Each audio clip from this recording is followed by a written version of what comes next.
নমস্কার my channel, my views.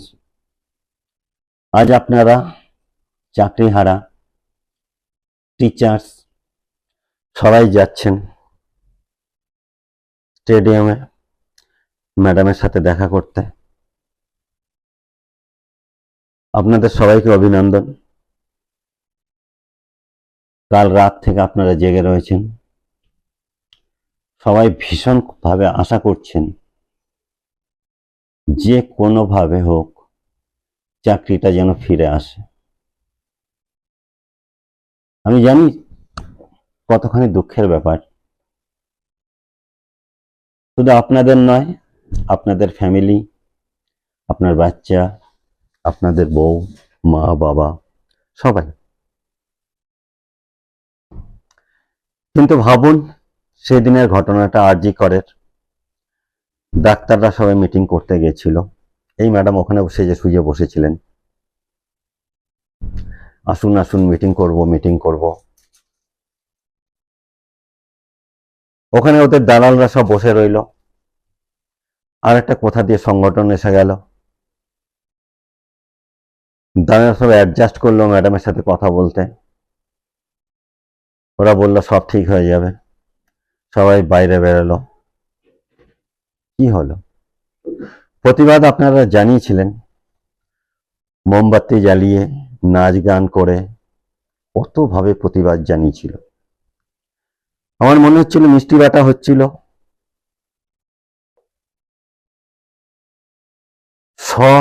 প্রতিবাদ না কি যেন বলে বাংলা,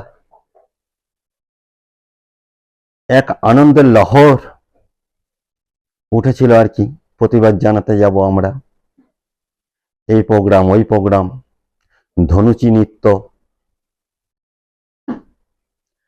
তাতেও ঢোল করতাল নিয়ে কারা চলে এলো, আগুন ধরিয়ে দিল, পিটাপিটি চালু হয়ে গেল।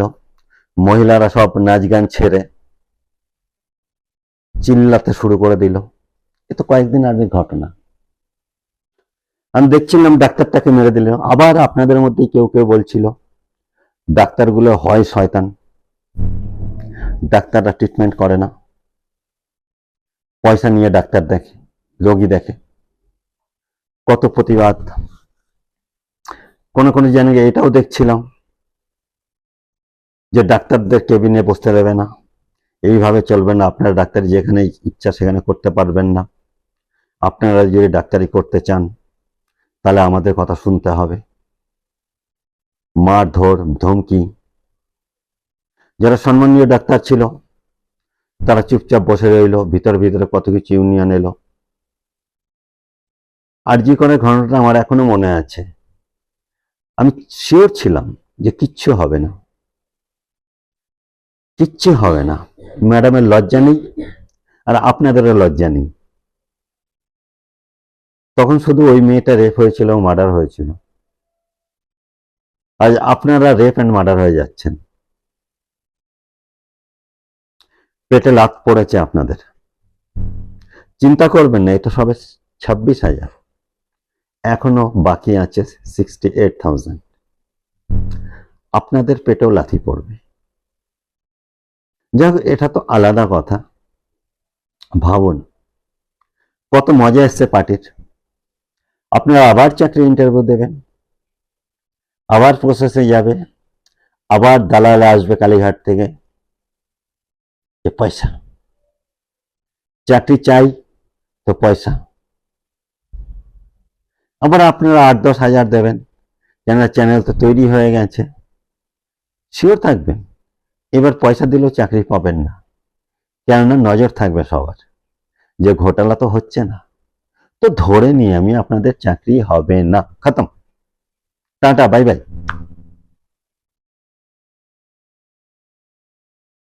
খুব দুঃখের হচ্ছে ব্যাপারটা। তো যান আপনারা ম্যাডামের সাথে মিলুন। ওই মহিলার কিন্তু লজ্জা নেই, পদত্যাগ তো করবেই না। উনি ভাবছে চোরগুলোকে ছাড়ানো কি করে যায় আর কি। টাকা ইন্ডিয়াতে আছে কিনা, ভারতে আছে কিনা, কোন ম্যাডাম, কোন বিউটি পার্লার বালি, কোন নেল পালিশ বালে ওদের কাছে পৌঁছে গেছে। হতে পারে দুবাই পৌঁছে গেছে, হতে পারে থাইল্যান্ড থাইল্যান্ড থাইল্যান্ড থাইল্যান্ড পৌঁছে গেছে, ফুকেট নাকি যেন দারুণ জায়গাটা। কখনো ঘুরে আসুন আপনারা, ভালো লাগবে। ওখানকার মেয়েগুলো খুব সুন্দর, বাড়ির বৌমা হিসাবে আরো সুন্দর। নিয়ে আসুন। পুরো বাঙালটাকে দারুর ঠেকা বসিয়ে দিয়েছে। ওয়েস্ট বেঙ্গল খোদ গভর্নমেন্ট টাকা কোথা থেকে পাবে? মদ বিক্রি করে। পার্টি কোথা থেকে পয়সা পাবে? মদ বিক্রি করে। পার্টি কোথা থেকে পয়সা পাবে? কয়লা চুরি করে। পার্টি কোথা থেকে পয়সা পাবে? চাকরি চুরি করে। তবুও নমস্কার আপনাদের, আমাদের হিম্মত আছে। আমরা তো ভাই দিল্লিতে পাল্টে দিই, খ্যাচ আউট, কেজরিওয়াল আউট। কোনো কাজ করেনি, শুধু ইলেকট্রিক ফ্রি, বাস ফ্রি। রাস্তায় চলতে গেলে মনে হয় কি গরুর গাড়িতে যাচ্ছি। আর আপনাদের তো কোনো আসে যায় না। 1000 টাকা, 1000 টাকা পেলাম ব্যাস, আর আমাদের কিছু চায় না। ভোট, আমাদের চাকরির দরকার নেই। আপনাদের চাকরির দরকার ছিল, 1000 টাকায় কি হতো না? নমস্কার, আজ বিকেলে দেখা হবে আবার। আজ এখানে শেষ করছি।